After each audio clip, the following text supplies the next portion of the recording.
ආයුබෝවන් සියලුම දෙනාට ෆාම් ලොක් SL වෙත නැවතත් සාදරයෙන් පිළිගන්නවා. ඔයාලගේ මිරිස් වගාවේ ලස්සනට හැදෙන දළු එක පාරටම ඇඹරිලා හැකිලිලා කෝම හැදිල වගේ විකෘති වෙලා තියෙනවද? මල් පිපෙන්නේ නැද්ද? නැතිනම් මල් පොහොට්ටු හැකිලිලා යනවද? එහෙමත් නැතිනම් කොළ මත රිදී පාට ඉරි වගේ ලප මතු වෙලා තියෙනවද? මේ සියලුම විනාශයන් පිටුපස ඉන්න අපේ ඇහැටවත් පැහැදිලිව පේන්නේ නැති ඉතාම කුඩා ඒ වගේම අතිශය භයානක සතුරෙක් ඉන්නවා. ඒ තමයි පැලමැක්කා. පැලමැක්කා කියන්නේ ශාකයුෂ උරාබීලා කරන භෞතික හානියට වඩා ඊටත් වඩා දරුණු විනාශයක් කරන කෘමියෙක්.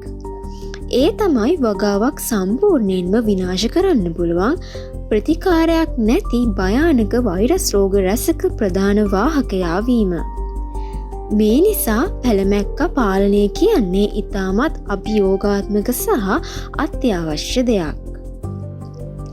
ඉතින් අද අපි මේ වීඩියෝ පුරාවටම අපි ගැඹුරින්ම සාකච්ඡා කරන්නේ මේ සැඟවුණු සතුරාගෙන් ඔබේ වගාව බේරා ගැනීම සඳහා භාවිතා කළ හැකි සියලුම රසායනික කෘමිනාශක මොනවද? ඒ වගේම ඔවුන් පාලනය කිරීමට මෙතරම් අපහසු ඇයි? ඔවුන්ගේ ජීවන චක්‍රයේ සැඟවුණු රහස් මොනවද? සහ කෘමිනාශකවලට ප්‍රතිරෝධී වීම වළක්වා ගනිමින් බුද්ධිමත්ව මේ රසායනික ද්‍රව්‍ය භාවිතා කරන්නේ කොහොමද කියන කාරණය ගැනයි. මේ සටන දිනන්නට නම් සතුරාගේ දුර්වලතා හරියටම දැනගන්න ඕන.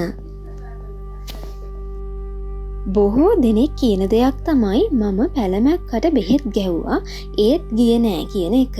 ඒකට හේතු කිහිපයක් තියෙනවා. පළවෙනි දේ තමයි ඔවුන්ගේ සැඟවුණු ජීවන චක්‍රය.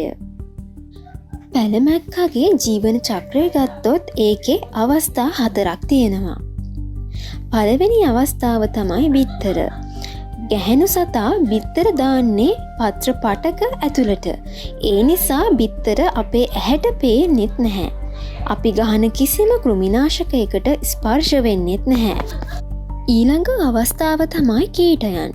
බිත්තරයෙන් එළියට එන කීටයන් තමයි වැඩිපුරම හානි කරන්නේ. ඔවුන් සැඟවී සිටින්නේ ලපටි දළු අස්සේ මල් පොහොට්ටු ඇතුලේ. ඊළඟ අවස්ථාව තමා පිලවා. මේක තමයි වැදගත්ම දේ. කීටයා හොඳින් වැඩුණු පසු ශාකයෙන් පසට වැටි පස් අංශු අතර හෝ මුල් ආශ්‍රිතව පිලව අවස්ථාව ගත කරනවා. මේ අවස්ථාවෙත්දිත් ඔවුන් සම්පූර්ණයෙන්ම ආරක්ෂිතයි. ඊළඟ අවස්ථාව තමා සුහුබුලා. පසෙන් මතුවන පියාපත් සහිත සුහුබුලා නැවතත් ශාකයට පැමිණ බිත්තර දමනවා. මේ අවස්ථාවන් 4 තමයි පැලමැක්කාගේ ජීවන චක්‍රයේ තියෙන්නේ. හොඳයි, දැන් හිතන්න ඔබ කෘමිනාශකයක් ඉසින විට ඒන් විනාශ වෙන්නේ ශාකය මත සිටින කීටයාගෙන් හා සුහුබුලාගෙන් කොටසක් පමණයි. පත්‍ර පටක ඇතුලේ තියෙන බිත්තරවලටත් පස්සේ ඉන්න පිලව අවස්ථාවටත් කිසිම හානියක් වෙන්නේ නැහැ. දවස් කිහිපයකින් ඔවුන් නැවතත් මතු වෙලා වගාව ආක්‍රමණය කරනවා. ඒ නිසා රසායනික පාලනයට යොමු වෙන්න කලින් ඒකාබද්ධ පලිබෝධ කළමනාකරණය ක්‍රම අනුගමනය කිරීම අනිවාර්යයි. පළවෙනි දේ නිරීක්ෂණය. සුදුමැස්සා සහ කූඩිත්තන් කහ උගුල්වලට ආකර්ෂණය වුණාට පැලමැක්කා වැඩියෙන්ම ආකර්ෂණය වෙන්නේ නිල් පාටට. ඒ නිසා ඔබේ වගාවේ නිල් පැහැති ඇලින සුළු උගුල් සවි කරන්න. දෙවනුව මල් පොහොට්ටුවක් අරන් සුදු කොළයක් මතට තට්ටු කරලා බලන්න කුඩා සිහින් කෘමීන් වැටෙනවද කියලා.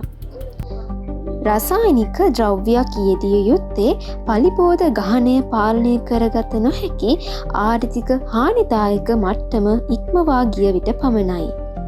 ඒ වගේම භාවිතා කරන කෘමිනාශකයේ ලේබලය කියවීම සහ එහි ඇති අස්වනු නෙලීමට පෙර ගත විය යුතු අවම කාලය ගැන සැලකිලිමත් වීම අනිවාර්යයි.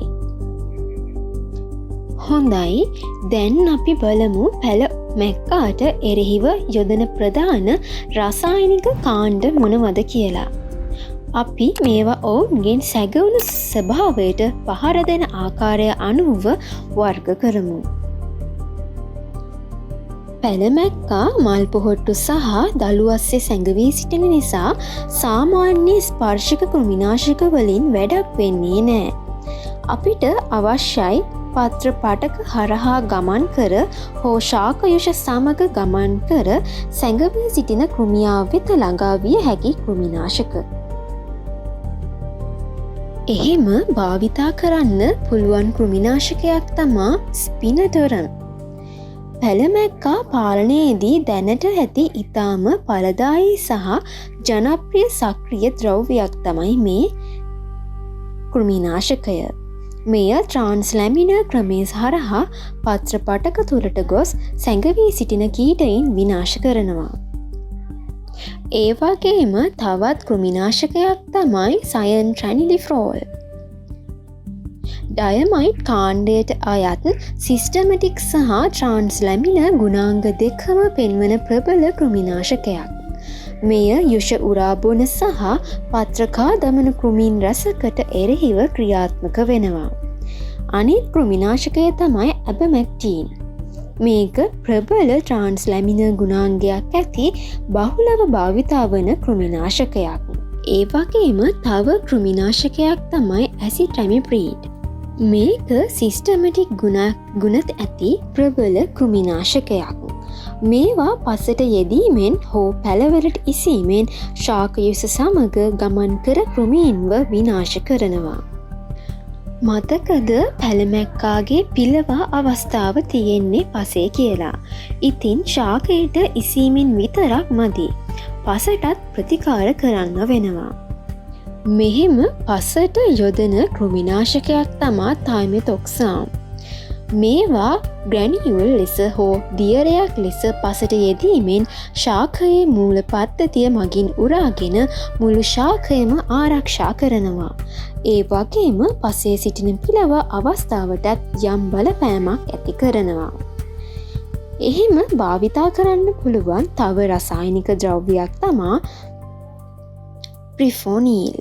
මෙයද පසට යෙදීමෙන් පස්සේ සිටින කෘමීන් මර්ධනයට යොදාගත හැකි වෙනවා. හොඳයි, පැලමැක්කගේ බිත්තර සහ කීට අවස්ථා ඉලක්ක කරන කෘමී වර්ධක නියාමක භාවිතය ප්‍රතිරෝධීතාවය කළමනාකරණයට ඉතාම වැදගත්. ඒ සඳහා එක උදාහරණයක් තමා පයිරි ෆ්‍රොක්සෙෆේන්. මෙය බිත්තර පිපිරීම වළක්වනවා වගේම කීටයන්ට සුහුබුලන් වීමට ඉඩ දෙන්නෙත් නැහැ. තව උදාහරණයක් තමා ලුෆෙනිරෝන්. මෙය කීටයන්ගේ දල හෙලීම වළක්වා විනාශ කරනවා. හොඳයි, දැන් අපි කතා කරන්නේ 99% දෙනා කරන මාරාන්තික වැරැද්ද ගැන. ඒ තමයි එකම වර්ගයේ කෘමිනාශකයා දිගින් දිගටම නැවත නැවතත් භාවිතා කරන එක. පැලමැක්ක කියන්නේ කෘමිනාශකවලට ඉතාම වේගයෙන් ප්‍රතිරෝධී වන කෘමියෙක්. ඔබ එකම බෙහෙත දිගින් දිගටම ගැහුවොත් ටික කාලයකින් ඔවුන්ව මර්ධනය කරන්න බැරි තත්ත්වයකට පත්වෙනවා. මේක වළක්වා ගන්න තියෙන එකම ක්‍රමය විවිධ ක්‍රියාකාරීත්ව කාණ්ඩවලට අයත් කෘමිනාශක මාරුවෙන් මාරුවට යෙදීමයි. හොඳයි, දැන් අපි ඒ සඳහා උදාහරණ ලෙස බුද්ධිමත් මාරු කිරීමේ සැලසුමක් කතා කරමු. පළමු ඉසීම. සැඟවී සිටින කීටයන් ඉලක්ක කර ප්‍රබල ට්‍රාන්ස්ලැමිනර් කෘමිනාශකයක් වන ස්පිනටෝරම් යොදන්න. දෙවැනි ඉසීමේදී දැන් සම්පූර්ණයෙන්ම වෙනස් කාණ්ඩයක් යොදන්න. ජීවන චක්‍රය බිඳ දැමීම සඳහා පයිරි ෆ්‍රොක්සිෆෙන් වැනි IGR එකක් යොදන්න. දෙවැනි ඉසීම. නැවතත් කාණ්ඩය මාරු කරන්න. සිස්ටමටික් සහ ට්‍රාන්ස්ලැමිනර් ගුණ ඇති සයන් ට්‍රැනිලිෆ්‍රෝල් වැනි කෘමිනාශකයක් යොදන්න. මේ ආකාරයට විවිධ පැතිවලින් විවිධ ක්‍රමවේදවලින් පහරදීමෙන් පමණයි ප්‍රතිරෝධී ගහනයක් බිහිවීම වළක්වාගෙන පැළ මැක්කාව සාර්ථකව පාලනය කරන්න පුළුවන් වෙන්නේ. ආරක්ෂාව සැමවිටම පළමු තැන. මේ නීති අකුරටම පිළිපදින්න. පුද්ගලික ආරක්ෂක උපකරණ මිශ්‍ර කිරීමේදී සහ එසීමේදී අනිවාර්යෙන්ම පළඳින්න. ඒ වගේම ලේබලයේ ඇති මාත්‍රාව පමණක් භාවිතා කරන්න. වැඩියෙන් දැම්මම හොඳට වැඩ කරයි කියා සිතීම මුලාවක්. ඒ වගේම සුදුසු වෙලාව. උදෑසන හෝ සවස් කාලයේ සුළඟ අඩු වේලාවක ඉසින්න. ඒ වගේම පැළමැක්කා මල් පොහොට්ටු තුළ සිටින නිසා මල් පිපී ඇති අවස්ථාවේ ඉසීම අනිවාර්ය විය හැකිය. නමුත් මීමැස්සන් වැනි මිත්‍ර කෘමීන්ගේ ගැවසීම අවම සවස් කාලයේදී ඉසීම සිදු කිරීමෙන් ඔවුන්ට වන හානිය අවම කරගත හැකියි. හිස් බඳුන් නැවත භාවිතයට නොගෙන නිර්දේශිත ක්‍රමවේදයට අනුව විනාශ කරන්න. හොඳයි. පැළමැක්කා පාලනය කියන්නේ එකවරක් බෙහෙත් ගහලා ඉවර කරන දෙයක් නෙවෙයි. එය ඔවුන්ගේ සැඟවුණු ජීවන චක්‍රයේ තේරුම්ගෙන පසේ සිටින පිළව අවස්ථාවේ සිට මල් පොහොට්ටු අස්සේ සිටින කීටයින් දක්වා සියලුම අවස්ථා ඉලක්ක කර බුද්ධිමත් රසායනික මාරු කිරීමේ සැලැස්මක් සහිතව කළ යුතු ඒකාබද්ධ සටනක්. පැළමැක්කා කියන්නේ භයානක වෛරස් රෝග වාහකයෙක්. ඔවුන්ගේ ජීවන චක්‍රය ශාකය සහ පස යන දෙකේදීම සිදු වෙනවා. සැඟවී සිටින කීටයින්ට පහරදීමට සිස්ටමටික් සහ ට්‍රාන්ස්ලැමින කෘමිනාශක භාවිතා කරන්න. ප්‍රතිරෝධීතාවය නැති කිරීමට එකම කාණ්ඩයේ කෘමිනාශක දිගටම භාවිතා නොකර විවිධ ක්‍රියාකාරීත්ව කාණ්ඩ මාරු කරන්න. අනිවාර්යෙන් සැලකිලිමත් විය යුතු කරුණක් තමයි ආරක්ෂාවට හැම විටම මුල් තැන දෙන්න. මේ දැනුම නිවැරදිව භාවිතා කරලා මේ සැඟවුණු ව්‍යසනයෙන් ඔබේ වගාවන් ආරක්ෂා කර ගැනීමට ඔබට හැකි වේවියයි අපි විශ්වාස කරනවා. ඔබට යම් ගැටලුවක් තියෙනවා නම් ඔබේ ප්‍රදේශයේ කෘෂිකර්ම උපදේශක නිලධාරියාගෙන් උපදෙස් ලබා ගන්න. අද වීඩියෝවෙන් අලුත් යමක් ඉගෙන ගත්තා නම් අපේ නාලිකාවට ලයික් කරන්න, ෂෙයා කරන්න, සබ්ස්ක්‍රයිබ් කරන්න. තවත් මෙවැනි හරවත් වීඩියෝවකින් නැවත හමු වෙමු. ඔබ සැමට සුබ දවසක්.